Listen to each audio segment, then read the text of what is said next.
Welcome everybody to part 2 of our 5-part Talking About Israel workshop series. Tonight's session is called Narratives of Israeli Nationalism. We're very excited to have you all here tonight, and we're especially excited to introduce tonight's special guest facilitator, Sonia Slonim. Born in Scotland and raised in Israel, Sonia served in the IDF the 8200 Intelligence Unit before graduating from Bar Ilan University in English Literature and Linguistics, the Hebrew University Schwartz Program for Community Leaders, and Monash University. She worked in the Youth and Herzl department at the WZO and as a coordinator of South African and Australian Ulpan, deputy head of the Eastern European desk of the Youth Herzl, and as a shlichut to the former Soviet Union. In Australia, Sonia has worked at the Makora Library and for the past 11 years as a teacher at Yavneh College, where she is now the head of Humanities and Social Sciences, teaching history, Hebrew, and Tanakh to students in years 7 to 10. Thank you, Sonia, for agreeing to facilitate tonight's session. For those that are with us, if at any point you would like to ask a question, feel free to write it in the chat function within the Zoom, and we'll make sure to ask it at the end of the session. And with that, I'm going to hand it over to you, Sonia, and let you take it away. Thank you. Good evening, everybody.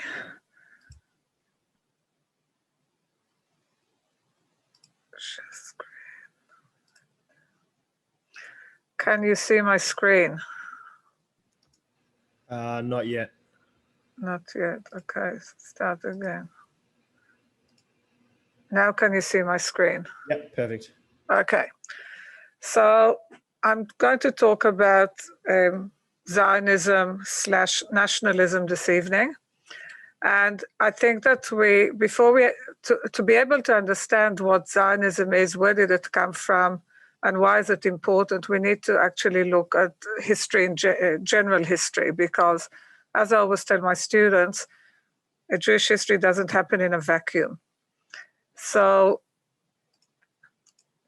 after the French Revolution, Europe was very different. The church and the aristocracy were no longer the center of life. Nationalism was one major change.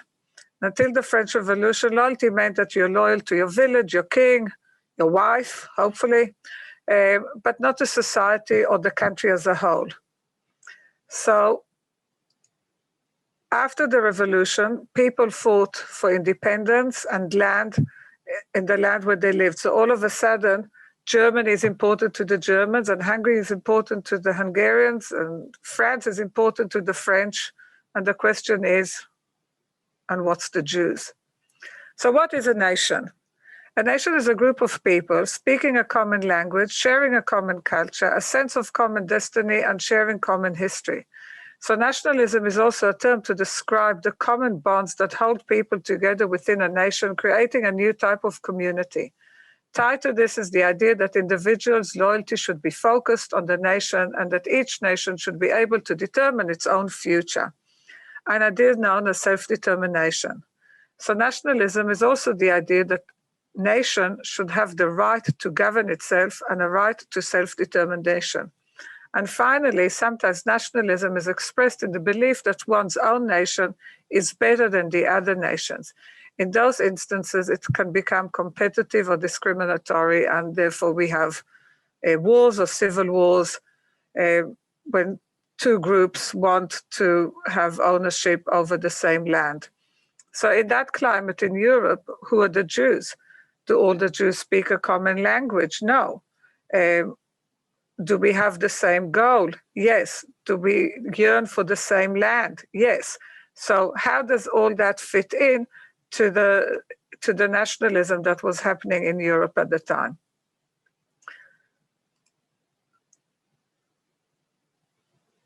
So, okay. So what were the Jewish responses to nationalism? So nationalism, of course, you want a flag, you want a national anthem, you want a country. We didn't have any of those at the beginning. So while the Jews in Western Europe enjoyed the benefits of emancipation, this did not solve anti-Semitism and the view that Jews were not really loyal to the country where they lived. They had a few options. So, when before the Declaration of the Rights of Man written by Napoleon, he convened the French Sanhedrin, and he asked them 12 questions to test their loyalty to France and to find out if they were Jews first or French first. So this is the climate that I'm really talking about. So these are the options that were for the Jews. Either you can stay in Europe, fight anti-Semitism in parliament and courts of law, and fight for their emancipation. It took 11 votes in the British Parliament till Disraeli was elected as a member of that parliament. Join the Jewish socialist movement. Socialism was just started at the time. It was some sort of utopic society. It was going to be a new world order, and we know that many Jews joined that movement. Look for territory, look for somewhere to live. Somewhere on the globe, there'll be a place that hasn't got people on it and might agree to have a home for the Jews. Go to America. Between 1881 and 1900, 770,000 Jews left Eastern Europe. Only 5,000 of them went to Israel. So it was definitely an option. The Golden Medina wasn't really, but that was the image.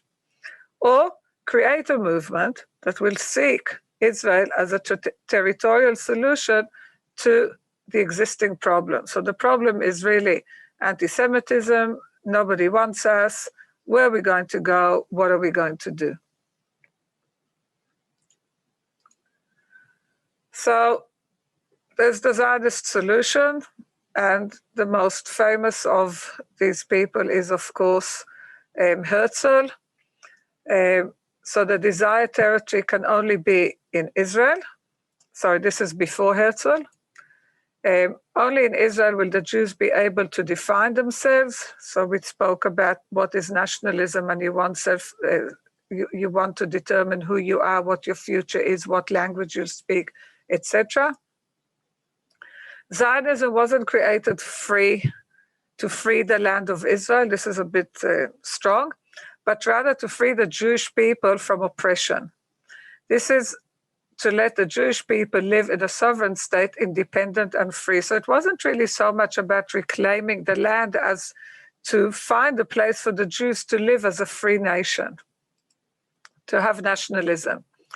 And Zionism, or this movement to get the Jewish people a state, it wasn't a religious movement.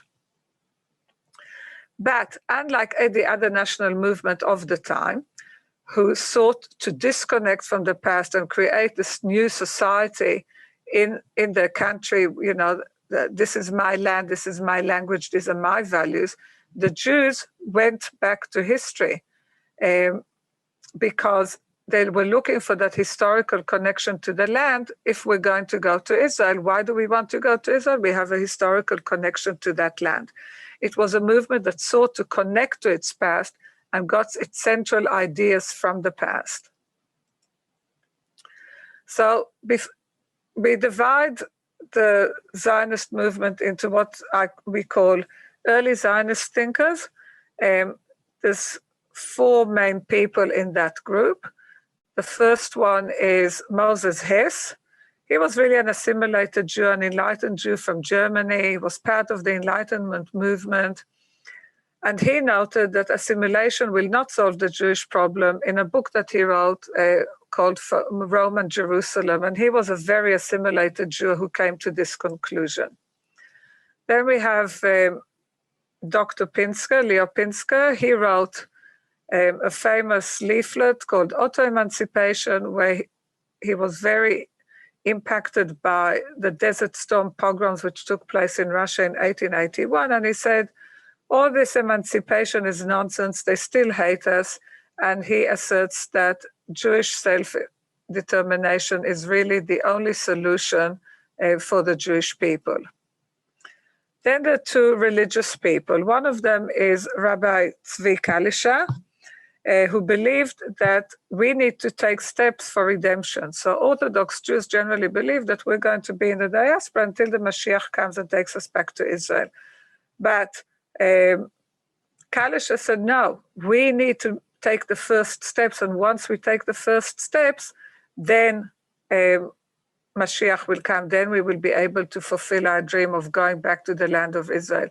And remember that religious Jews pray 3 times a day to return back to Zion, whatever that concept of Zion is, but they pray to go back to have a country. And the 4th person is Rav AlKhelai, and he said, he was born in Sarajevo in 1798, so about 100 and something years after Shabtai Tzvi, the false Messiah, which was really still impacted communities in that part of the world. He spent his childhood in Jerusalem, and in 1840 he published a pamphlet, and in the pamphlet he says, the unique Zionist view that combining labor Zionism with religious and cultural ideas. We as a people are probably called Israel only in the land of Israel. Undoubtedly, our great wish to gather our exiles from the 4 corners of the earth to become one bond. We are, alas, so scattered and divided today because each Jewish community speaks a different language and has different customs. These divisions are an obstacle to redemption. Once the name Israel is again applied to our land, all Jews will be inspired to help the company with all the means at their disposal. Though this venture will begin modestly, its future will be very great. It says we have to start small. Jews have to start coming back to Israel. We will get a common language, and eventually Israel will become a state. So very strong connection to the fact that the land of Israel has to be for the Jewish people. There's no compromise on that. Out of those 4 approaches, who all believe that Jews should go to Israel, who all believe that the way to solve anti-Semitism is to be self-determined and have a nation, become a nation, a recognized nation. So I'm not sure if you recognize all these faces. We're going to go through each one of them is really a different streams in Zionism that sets the tone for what Israel is today. Before I go there, I actually want to go back, to my very first slide here.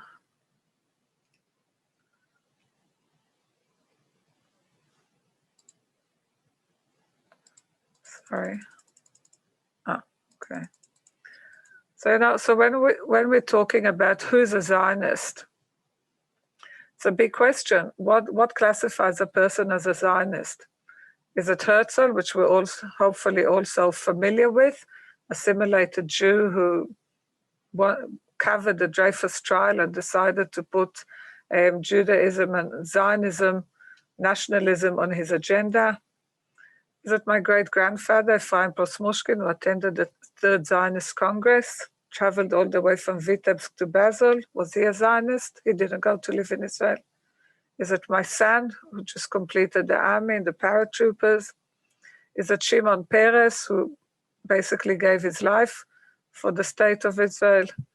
Is it Mark Liebler, who lives in Australia and gives so much of himself for the Jewish people and for Israel, and sits on so many committees and boards that have to do with Israel?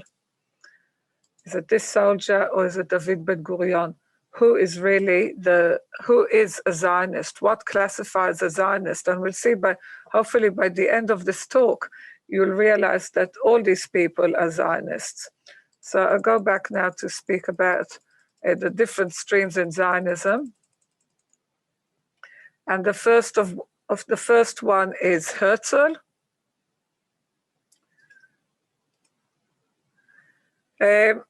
Herzl, as I mentioned, was a journalist. He lived in Austria. He came to Paris to cover the Dreyfus trial, saw what was happening there, and decided that we really need a solution.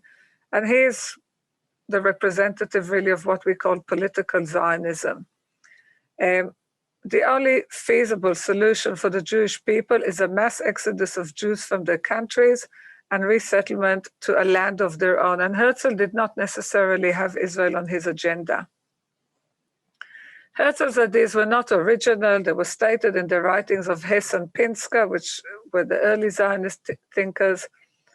And Herzl's success was that he actually created a movement and created a debate, and was able to approach the highest diplomatic circles to try and achieve a state. He believed that by talking to politicians, kings and queens and leaders of nations, we should be able to secure a place to live in. He believed that this would work only if others joined him. So for every movement, it's not enough to have one person. You should be able to be charismatic enough to get other people to join you. And he said that the Jewish problem will be solved if the Jews identify themselves as one people. So in Basel, in Switzerland, was the first Zionist Congress in 1897. And this is the charter from that meeting: the purposeful advancements of settlement of Palestine with Jewish farmers, artisans, and tradesmen, the organizing and unifying of all Jews by means of appropriate local and general arrangements subject to the laws of each country, the strengthening of Jewish national feeling and consciousness, and to make some move, such as governmental consent, as will be necessary to the achievement of the aims of Zionism. So he doesn't think, and it's interesting to say, the first Aliyah took place after those Desert Storm pogroms from 1882 to 1890. During the time that Herzl was around, there was very little, if any, immigration to Israel. People were waiting to see what will happen with this idea of a Zionist Congress and meetings, all these world leaders to try and get us a state. So the question is, does it have to be in Israel? Well, Herzl thought that maybe Argentina would be a good place. Argentina was a big country with a small population. It was fertile.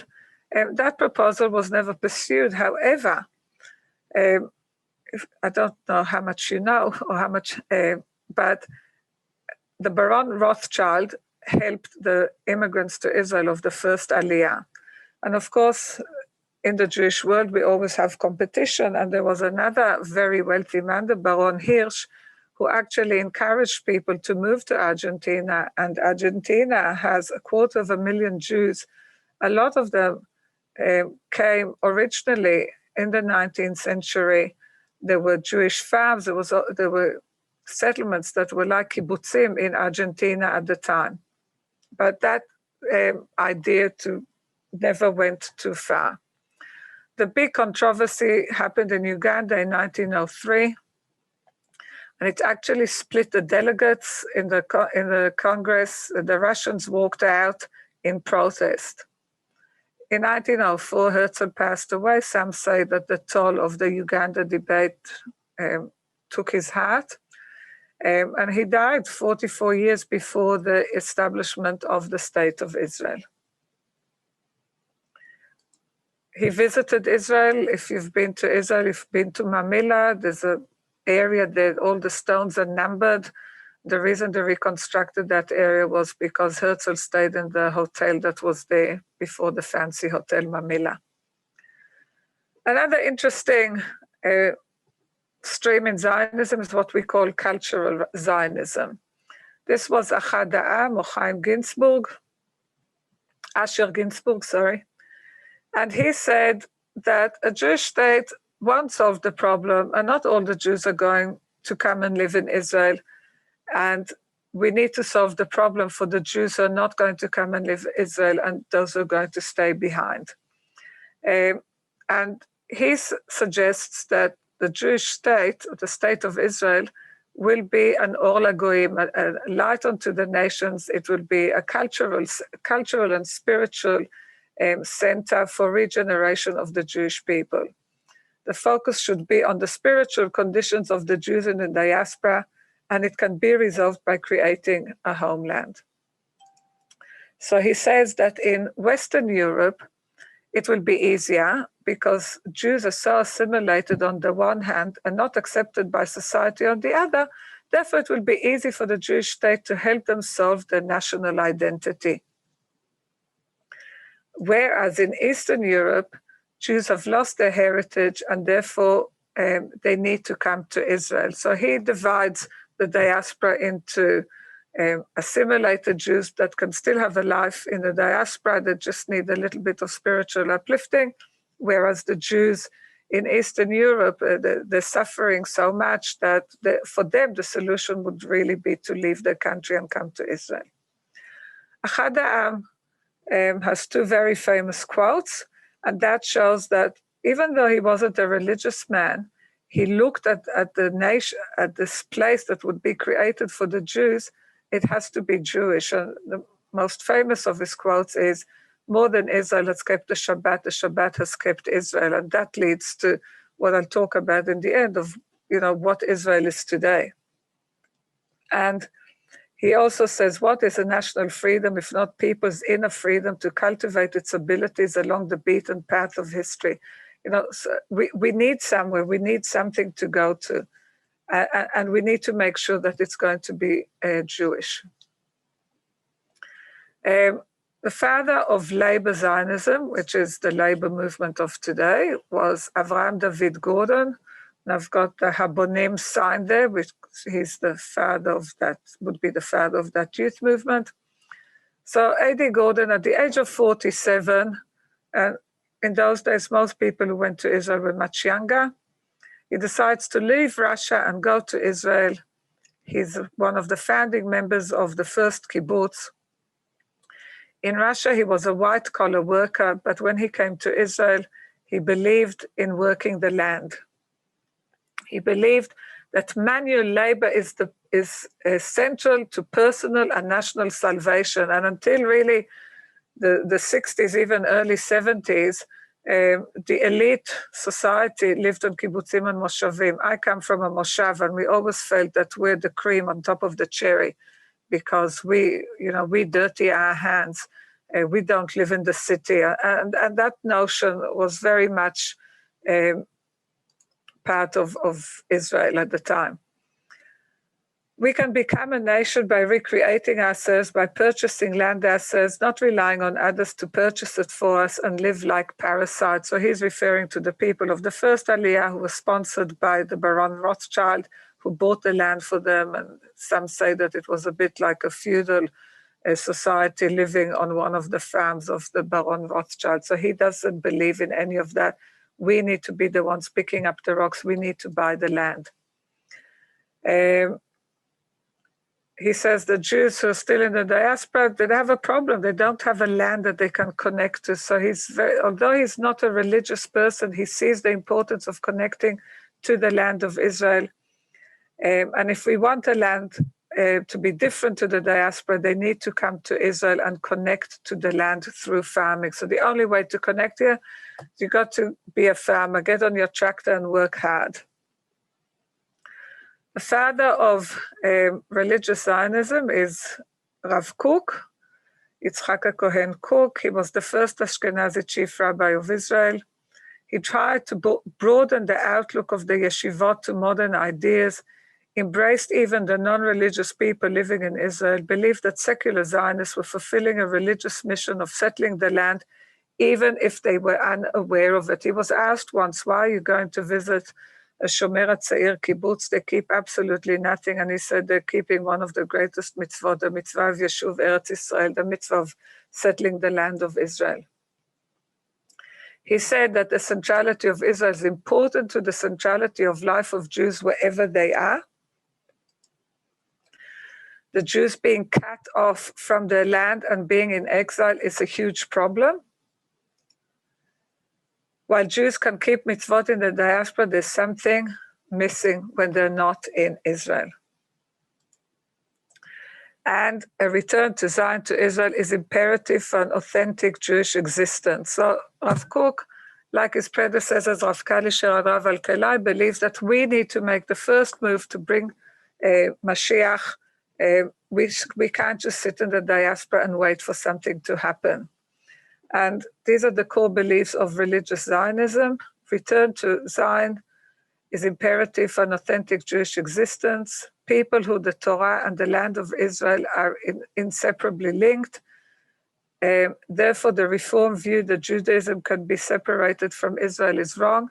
in the early days, the reform movement did not believe in Zionism. They did not believe that we should go back to Israel. Over a century or more or so, things have changed, and we know that Netzer is part of the ZFA, and there's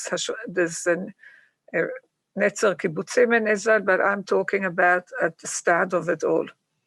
In order to strengthen Judaism in the diaspora, Jews must have a connection to Israel. Connection to the land is a foundation of Jewish life in the modern world.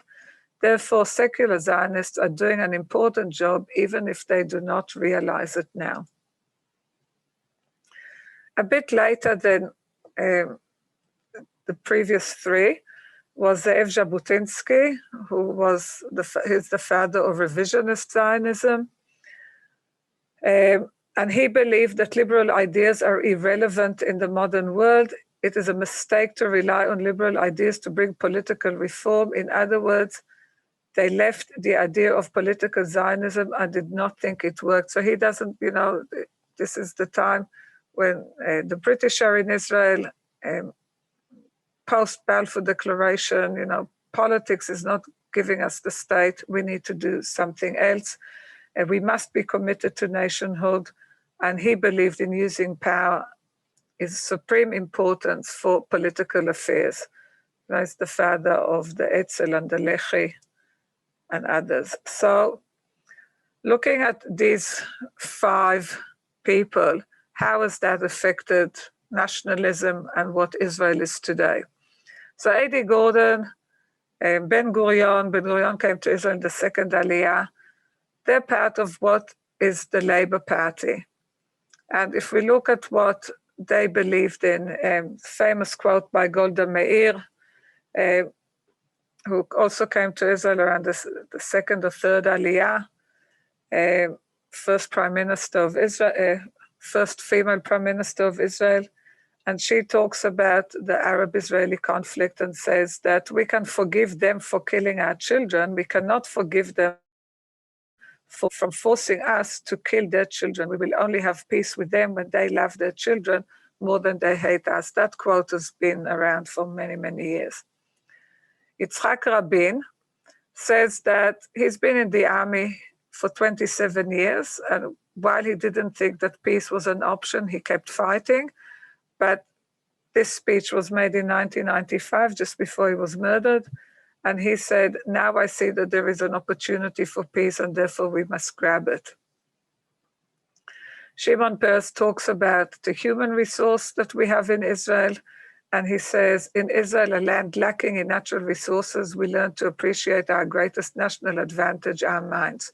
Through creativity and innovation, we transformed barren desert into flourishing fields and pioneered new frontiers in science and technology. He's talking about what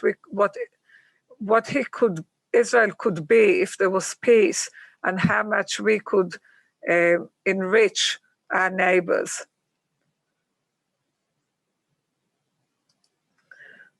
The Likud, which is revisionist Zionism, Menachem Begin said the partition of Palestine is illegal. It will never be recognized. Jerusalem and will forever be our capital. Eretz Israel will be restored to the people of Israel, all of it and forever. Interesting, Begin was the prime minister who made peace with Egypt and made land compromises. So he must have changed from when he said that earlier on in his political career. Yitzhak Shamir, the settlement of the land of Israel is the essence of Zionism. Without settlement, we will not fulfill Zionism. It's that simple. And Ariel Sharon famously said, the Arabs have the oil, we have the match. And once again, Ariel Sharon is the one who made the land compromise and gave Gaza back to the Palestinians. So I remember when in 1977, when Sadat came to Israel, nobody was sure that Sadat would actually walk off that plane.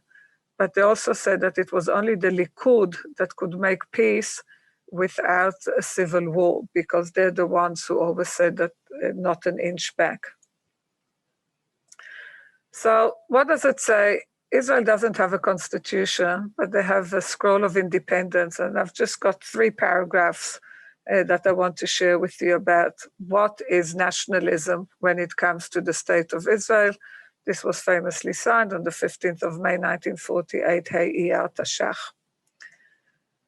Eretz Israel, the land of Israel, was the birthplace of the Jewish people. Here the spiritual, religious, and political identity was shaped. Here they first attained to statehood, created cultural values of national and universal significance, and gave to the world the eternal book of books. After being forcibly exiled from their land, the people kept faith with it throughout their dispersion and never ceased to pray and hope for their return to it and for the restoration in it of their political freedom. This right is the natural right of the Jewish people to be masters of their own fate, like all other nations in their own sovereign state. The State of Israel will be open for Jewish immigration and for the ingathering of the exiles. It will foster the development of the country for the benefit of all its inhabitants. It will be based on freedom, justice, and peace, as envisaged by the prophets of Israel. It will ensure complete equality of social and political rights to all its inhabitants, irrespective of religion, race, or sex. It will guarantee freedom of religion, conscience, language, education, and culture. It will safeguard the holy places for all religions, and it will be faithful to the principles of the Charter of the United Nations. So the Israeli political map has changed since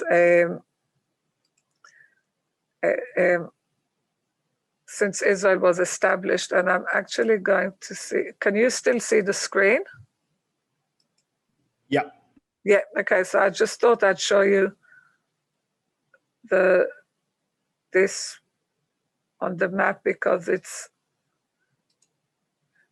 easier, it's better to see. So what we see here is from 1949 until 2015, so it's probably gotten, I can't say, it's probably changed even more since 2015 to 2021, because we'll have a look at what happened in the last elections. But we see that in 1949, the Labour Party was the majority, the central parties, and then the right-wing parties, which is the Likud. So here's the Zionist left, the Labour Party, all the way to the right wing, which at the time was the Likud. We saw that Mapai, which was the name of the Labour Party at the time, was the strongest party. And by 2015, we see that the majority is the Israeli right, and the left has shrunk a lot.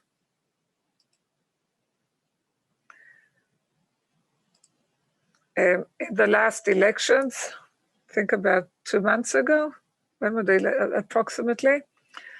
This is what these are the political parties that got elected to the Knesset. And what's interesting is the caption here, oppose Netanyahu and support Netanyahu. You know, the question was this election all about getting rid of Netanyahu? And again, we see that, you know, the government today has an Arab party in its coalition. It's got Bennett.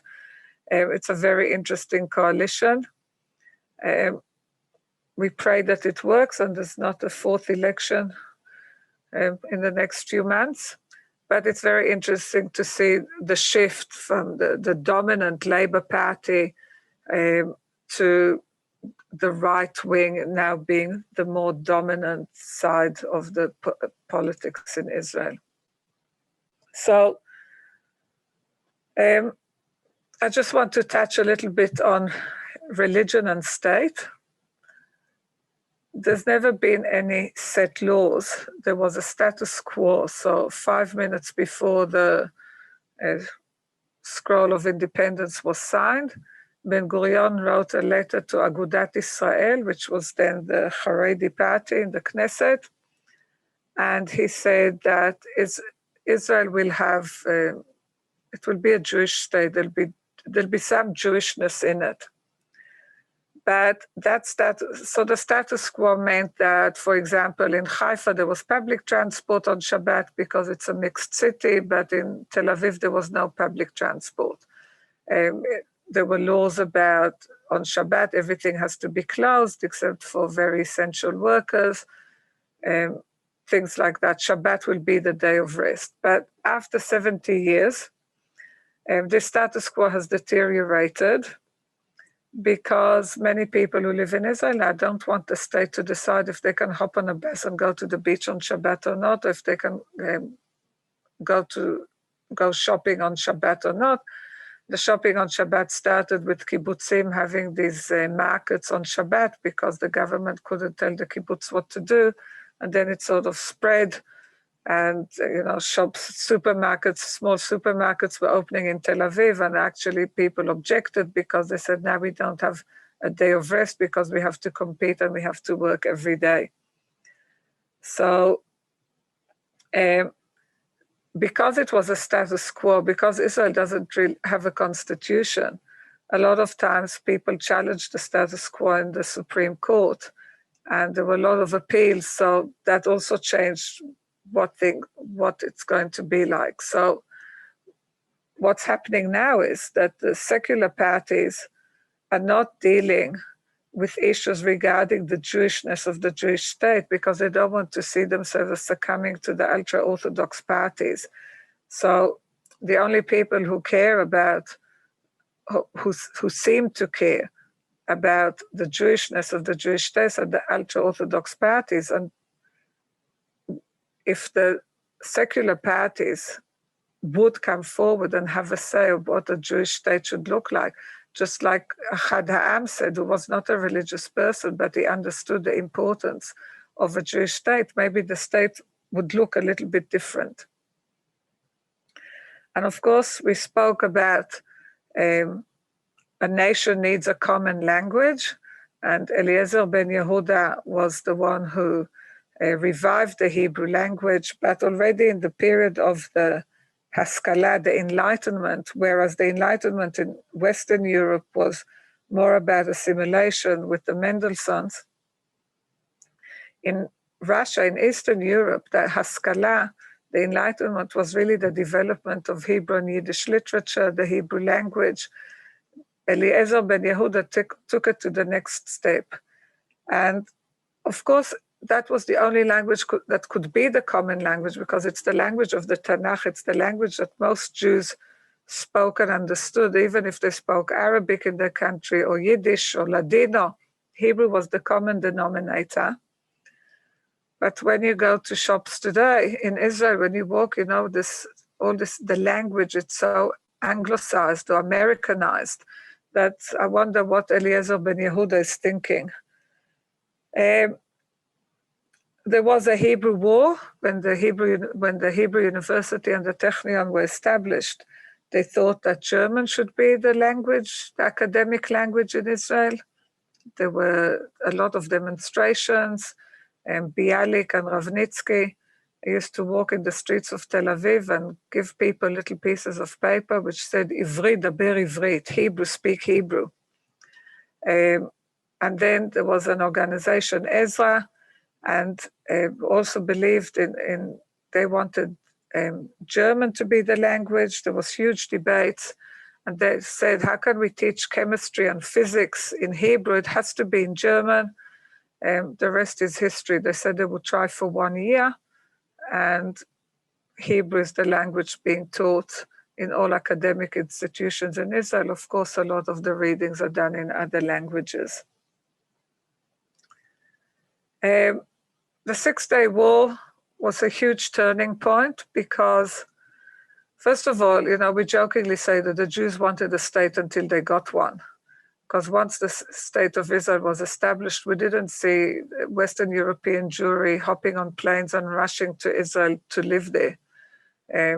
What the result was, we can ask what is first, the chicken or the egg, but we saw the Jews from Arab lands coming to Israel, with the Operation Magic Carpet from Yemen, or Ezra Nehemiah operation for the Jews of Iraq, or the uplifting of airlifting of Jews from Morocco.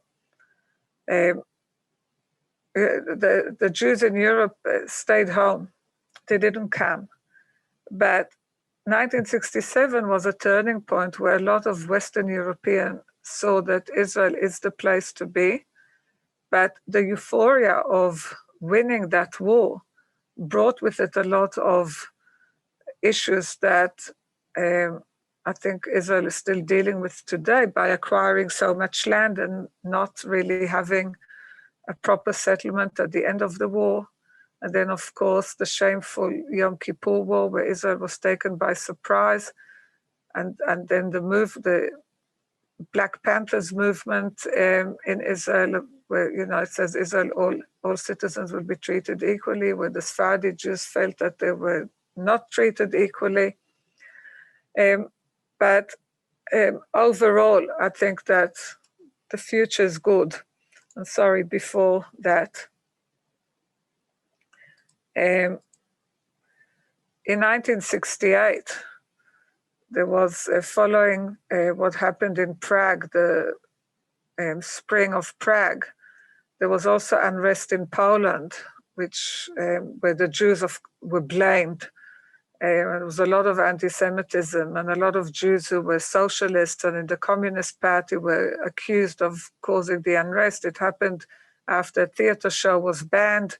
There were a lot of demonstrations, and Jews were expelled from Poland. Some of them came to Israel, and some of them went to other countries. So, is Israel the land for the Jews, the land that we want to go to live in? Is it a refuge for Jews who have to leave their country? Do we do amazing things like Operation Moshe and Operation Shlomo of bringing Ethiopian Jews to Israel? I was in Russia when Gorbachev was overthrown, and the children asked us, will you do something for us like you did for the Ethiopian children? Will Israel take all of us? And we said, of course they will. In those years, in the early 90s, more than 1 million Jews from Russia came to live in Israel. In the 70s, we used to have in the paper every day how many Jews were allowed out of Russia, and of those allowed out of Russia on visas to Israel, how many actually came. Most of them went to America, Australia, and other countries. So we started off, we were a country in Galut, in exile. This coin was made for the 10th anniversary of Israel. On one side it says Judea capta, Judea was conquered. This is Titus minted this coin after the victory in Jerusalem in 73 CE. And it shows a Roman soldier with a 7-branch palm standing over a woman mourning the destruction of the land of Israel. And in 1958, this coin was made, and it's called Israeli Liberata, Israel is free. And we see the man planting and the woman holding a baby, a sign of a future, a sign of something that's going to be better, again in the shade of the 7-palm branch. Have I got time to touch on a few small, interesting anecdotes? Definitely. We've got a few questions that have been sent to me as well, so we'll make sure we get through everything. Okay. So just a few things that, I said at the beginning of my talk that we look to our past to get some ideas, and some of these ideas, when you learn history deeper, there might be, in Hebrew we say parot kedoshot, I might be killing some holy cows here, but I think it's some food for thought. So Hanukkah became a very Zionist Chag. The Maccabim defeated the Romans, Banu Choshech legaresh, we've come to chase away the darkness. But the Maccabim were really the forefathers of the Hasmonean dynasty. And do we really want to emulate the Hasmonean dynasty, the corruption, the bribery that took place in the time of the Hasmonean dynasty? Over 200 senior priests died in that period because they shouldn't have really been the Kohen Gadol. We have Maccabi, a wonderful sporting organization. But the Maccabim, the original Maccabees, fought against the Greek culture. And here we have Maccabi sporting club and youth movement that emulates exactly the opposite of what the Maccabees wanted. They're emulating the Greek sport. Another question that we ask, when we do research in history is, how heroic was Masada? Shanit Metzada lo tipol, the Israeli tank units I think they still do go up to Masada to have the swearing-in ceremony. Masada was a symbol of heroism, and since then a lot of questions are asked of was it necessary and did everything in Masada actually happen? We also like to turn Alexander Yana. He's one of the men of the Hasmonean dynasty. We also like to make him into a hero because he conquered so much land in his time, and Israel was so big in the reign of Alexander Yanai. But he caused civil war. He killed so many of the Prushim. He was a Tzduki. He was a Prushi. He moved to Tzduki. He killed so many people. Is he really a hero? Is this what we, the Jewish people, want? Or is he a hero because he was one of these Jews who went around and conquered land and he wasn't going to go away without a fight? And one of the biggest questions is Bar Kokhba. Was he really a hero? Was he a ruthless leader? In the Gemara, he's not painted as such an amazing hero. The whole idea when we were kids, we used to make a bow and arrow and go to the forest and fight like Bar Kokhba. But did he really do the right thing? He sent horrible letters to the people in En-Gedi saying, you're selfish if you don't join me in the war effort. And they said, we've got to grow the food so that you can have a war effort. So a lot of the ideas that we took, we might want to question if these are the ideas that we want to discuss. So with that little bit of food for thought, I'm happy to take some questions.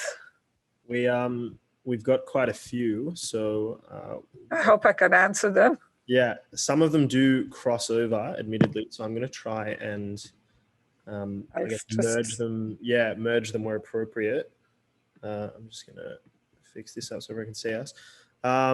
So we'll start off with this. You obviously went over the various Zionist narratives that exist, and you identified that a lot of them contend with each other. How do they contend with the notion of a single national Israeli identity? Well, I don't think we have a single national Israeli identity. Definitely not today. But I think that we have a little bit of everything. If you look at the Chad Ha'am's cultural Zionism, today we don't have so many, especially because of COVID. But I'm sure people listening to me have experienced shlichim for youth movements, teachers who used to come to our school and teach. This was Israel sending culture to the diaspora. Political Zionism, we're trying. I think, we have the religious Zionists and we have the secular Zionists. We don't actually have one narrative for the whole nation, but I think everybody's got something that they can hang on to. And at the end of the day, the interest of everybody is really to create a state where everybody will live safely. It's good that you brought up, I guess, the diaspora, because there's a number of questions on the diaspora. So I'm going to try and combine them again. One of the questions is about the Jewish population in Israel contending with the Jewish population in the USA. How large of an influence do you think the US has on the concept of Israeli nationalism? And then additionally, to what extent or how important do you think the diaspora is generally on Israeli nationalism? Okay, so I think in the last census was the first time that the Jewish population in Israel was the largest in the world, so overtook America. And I actually listened to a talk by Adina Bankia-Kapp on Shabbat, comparing the Pew report to the Gen 17 report. And I think, not all the Jews are going to live in Israel. That's a fact. And I think it's important that we stay connected to Israel in one way or another, because that's the common denominator that Jews might have around the world.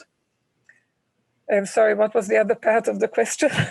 It was generally, how important do you think the diaspora is in relation to Israeli nationalism? I think the diaspora is important. I think that Israel has realized it, that, if even when I went to Shlichut in Russia, and, the hope then was that all the Jews in Russia will come to live in Israel. And very soon, shortly after that, even while I was still in Russia, the Jewish agency realized that not all the Jews are going to come and live in Israel. Therefore, we should provide them with services to maintain their Judaism. And so they built schools and they said shlichim, and we have youth movements in Russia and Jewish schools in Russia, something that didn't exist there for 70 years. The American community, they started their influence on Israel, I think, mainly after the Six-Day War with this messianic immigration to Israel, that Israel, I don't know how many people here my age or older, but 1967 was the time that we thought that Israel would be destroyed. My grandparents, who had been through 2 world wars, my grandfather was a POW in Siberia in World War I. How ironic, he fought for Germany in World War I and ran away as fast as he could in 1934. So they thought, no, Israel is going to be destroyed. We can't. We've been through 2 world wars. We can't stay in this place anymore. They begged my mother to come. She said, sorry, my husband's in the army. I'm 9 months pregnant. I'm not going anywhere. If Israel is not safe for me, nothing will be safe for me. So I think Israel is, I cynically say that maybe Israel is our insurance policy, because we're living in a diaspora and we're very happy in the diaspora. And yes, at the moment, I feel that I'm in jail in Australia because I can't go and visit my family. But generally speaking, I think we live in a wonderful country. But we also know in the back of our mind, if God forbid somebody kicks us out of here, we've got somewhere to go. So we've got to keep that open communication between the diaspora and Israel. And I remember when I worked with South Africans in the 80s, a lot of them straight after Ulpan didn't even go back to South Africa. They were going to wherever their family was immigrating. And I always used to say, Sonia, what do you think? And what are you going to tell a 15-year-old child who's not asked where they want to live? And I said to them, my personal belief is that we shouldn't change one diaspora for another. You live in a country, you're happy in that country, there's absolutely no reason to pack the suitcases and go. But should we wake up one day and decide that this country is not for us, we should put Israel first on our agenda. You obviously went and explored the various streams of Zionism. Do you think that that diversity of stream is reflected in the diaspora? Do you think that there's a conflict as a result of this? How does this impact advocacy for Jewish nationalism globally? I don't think there is. Look, Australia has I didn't even speak about, because this was the topic tonight was nationalism and Zionism. So I didn't talk about the non-Zionist movements like the Bund, who are very strong in 2 places in the world, and one of them is Australia. So I don't think there's conflict, and I think we should be able to live together. Sometimes we have ideological differences, but I'm part of the Mizrahi community, and I think the nicest thing I see is on Shavuot, when all the youth movements gather together for a program. So, I think we should have open dialogue. Yes, we have some ideological differences, but we should be able to talk to each other. Those ideological differences shouldn't create animosity. We did have a question about religious Zionism. Do you think that religious Zionism sometimes contradicts itself? Do religious Zionists acknowledge Yom Ha'atzmaut, for example? All religious Zionists acknowledge Yom Ha'atzmaut to varying degrees. The Merkaz Harav people, so I think most fervent or most right-wing, but not militant. They'll pray on Yom Ha'atzmaut, they'll say Hallel. I want to add something about my personal background on Yom Ha'atzmaut. I grew up in a youth Aliyah village. In my class, there were kids from Tunisia, Italy, Romania, America, France, Russia, Macau, Mexico, just from what I remember. Every year on Yom Ha'atzmaut, we had a beautiful service in the shul, we prayed, and then we had a lighting ceremony where I graduated when Israel was 30 years old. There was a child representing each country to light a candle for Israel. I don't think they do it now at 70, it would just take too long. But the notion that it was a real melting pot of Israeli society, of Ashkenazim and Sfaradim. I was one of few Ashkenazim in my class. It was a huge melting point. We agreed and disagreed. It didn't matter. It was a cross-section of Israeli society. And I think that religious Zionists today, it's a little bit sad. And again, I can ask what came first, the chicken or the egg? When I was growing up, religious and non-religious people lived together in harmony. I lived near Haifa, and Haifa to this day is a place where religious and non-religious people get on very well together. Then came the 70s, in the time when Rabin was prime minister and Gush Emunim started, the settlement in the West Bank. And a lot of religious people went to live in the West Bank, and the main cities of Israel were just emptied out of the young generation, young religious people. And all of a sudden, the religious people didn't see a secular person, but the secular also didn't see religious people. And I think that caused huge animosity. It's interesting that now a lot of young people, young religious people, are going back to live in Tel Aviv and sort of reviving that melting point and meeting of each other. The religious Zionist movement, in my humble personal opinion, has to do a lot more. We're the ones that can talk to the secular people. We're the ones that can bring together and create what I said is fallen apart in terms of the status quo. I think we'll have time for one more. So there are many in our community and communities around the world that see the concept of Zionism and maybe Jewish nationalism as a somewhat taboo topic now. It's a support of, let's say, a right-wing government or the concept of settlements. What do you say to that notion? I think that, as I said before, I think that it happened after Rabin for a little bit. I think we need to speak. I think we need to talk to each other. I think we need to see where we're all coming from. Because I think at the bottom line is we all want Israel to be a successful country. Peace we only make with the enemies.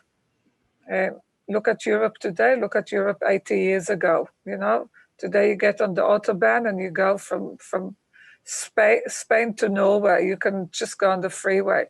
That wasn't the case. Please God, this is something that can happen in the Middle East one day. I think that religious Zionism, has got a spectrum, but I think the left has also got a spectrum. You've got from the extreme left to the center is also huge, and nobody asks how they're impacting and are they extreme and they should be talking. I think we should all be talking. I think that's a really nice way to end the session. I want to send a big thank you to you, Sonia, and to everyone that came here this evening to support the Talking About Israel series. I'd also like to thank all of the Zionism Victoria sponsors, without whom nothing we do would be possible. We will be back again next week for our third session. It's Narratives of Palestinian Nationalism. So please stay tuned to all of our social media and your emails for more information in the lead up to that event. And with that, I'll wish everyone a really good evening and thank you all for coming. Thank you to you, Sonia, again for agreeing to facilitate tonight. Thank you very much. Thanks, everybody. Thank you, Sonia.